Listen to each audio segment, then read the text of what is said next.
One of the most powerful and unique features of UnityFS is the ability to use custom or real-world aerofoil data to drive your simulations. This ensures that the wings will fly just like their real-world counterparts.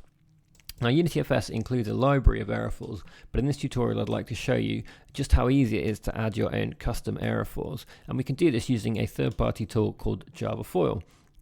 Javafoil can be accessed through UnityFS by going to the Window, UnityFS and Javafoil menu item. When you load up Javafoil, you'll be presented with a screen like this, and we can use Javafoil to either create our own aerofoils by modifying the values on the geometry pane, or by importing aerofoil templates, analyzing those, and then loading those into UnityFS. Now, if you're interested in creating your own custom aerofoils and your own unique shapes, then I recommend you go onto the Javafoil website, which can be found at mhaerotools.de.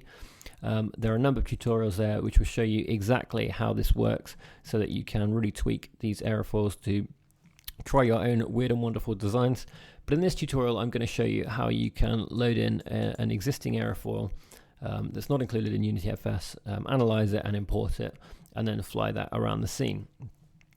Now, aerofoils are available on the internet. They tend to be available in a .dat format, and that is a very simple format which is very similar to what we have here. It's essentially a text file with a list of coordinates where each of those coordinates represents an X and Y plot point for the 2D cross-section of the aerofoil. I found a website here which has got a list of .dat files for aerofoils. So if I look here, we can see here there's a Clark Y.dat file. This is quite a common aerofoil for propellers. If I just click here on the GIF or GIF, you can see here that this is the cross section for this particular aerofoil. So what I can do is I can just click on this and download it onto my computer. And now this is downloaded, I can just save it somewhere sensible. So I'll just save it onto my desktop. You can see that I've already done this one before.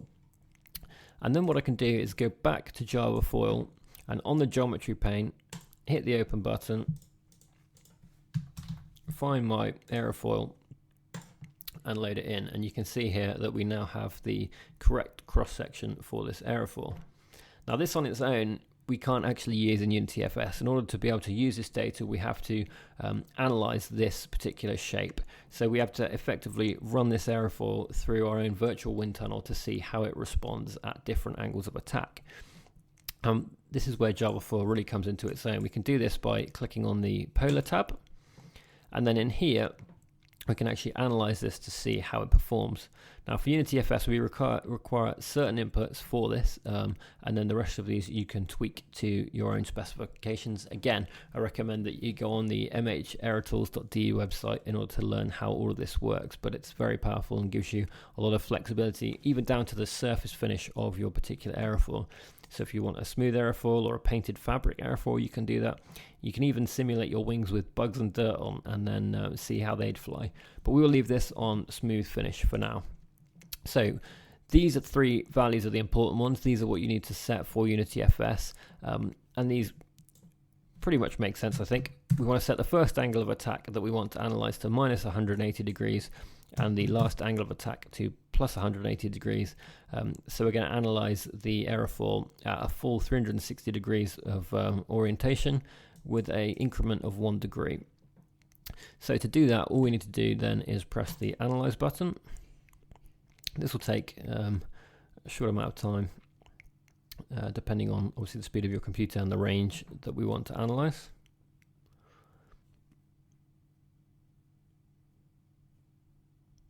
And here you can see that we now have the data for this particular aerofoil.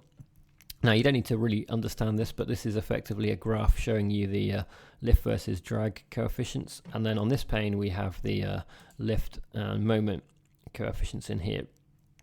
So now that we've analyzed this, again, you don't really need to understand this. All we need to do is save it, and then we can pull it into UnityFS. So to do that, we hit the save button, and then we can type in a name for our aerofoil. So we're just going to call it Clark.y. And then the most important thing is you also need to include the file extension which we want to save it as. And Javafoil, when you save, will actually look for this file extension, and depending on that will change the output. So we're going to call it a .afl file, which is an Aerofoil file, and by doing that, Javafoil will now save in the correct format. If we don't put this extension on, it will not be in the right format to use in UnityFS. So here we have our clarky.afl. We hit the save button, and that has now saved. So now we can come back to UnityFS, and then if we go to the window UnityFS import Aerofoil tab, we can press the import button, go to our desktop page, and then in here we'll see clarky. We can pull that in, and we can see here that we now have the lift, drag, and moment coefficients to use in our project, which are here.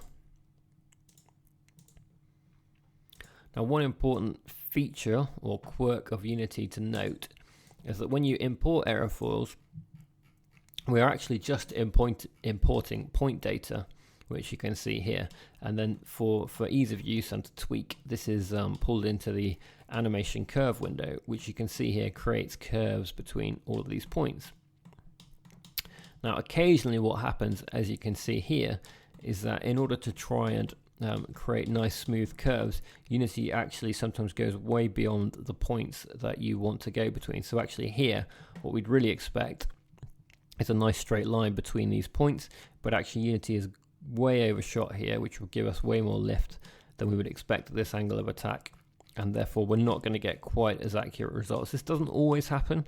It does depend on the Aerofoils that you pull in, but it's something to keep an eye on. So we can see here that all of this data is generally quite good, but there's a point here that isn't great, and also here it overshoots. Now the easy way to get around this is in the curve window here, just press Ctrl A, which will select every single point and tangent. And then if you right click on one of them and press the flat button, we'll now get flat interpolation between each of these points. And you can see now that we now have nice flat data here. There's actually some ease in and ease out here, so we get a bit of a wobble. So as we go between these points, there's going to be a little bit of noise here, but that's generally not noticeable. If you wanted to go through and hand edit this instead, you can do that, which will give you much better results. But obviously this is just a very quick way, a very quick tool that you can use in order to smooth out your data. So now that we have our Aerofoil, we can actually create a prefab for this and save it so that we can then use this again in the future. So to do that, now that we have this, we can create a new game object, which is here. We'll just leave it empty for now, and then we can add an Aerofoil component to it, like so. And you can see here that this game object with an Aerofoil component I've selected has got no lift, drag, or moment. But now what we can do is with this tool, we can actually select the Aerofoil we want to apply it to, so game object, and the name we want to call it. This will be the name of the Aerofoil by default, but we could change that if we want to. And if we want to rename it, which we do, we can leave this checked, otherwise we can turn it off. So now if I press the apply button and close this, you'll see that this new game object we created has been renamed to clarky, which is our Aerofoil. It now has the lift, drag, and moment coefficients in it. And what we can also do for future use is if I find my prefabs folder and my Aerofoils folder, I can just take my new Aerofoil, drag it down into my prefabs folder, and now I have my clarky Aerofoil here to use.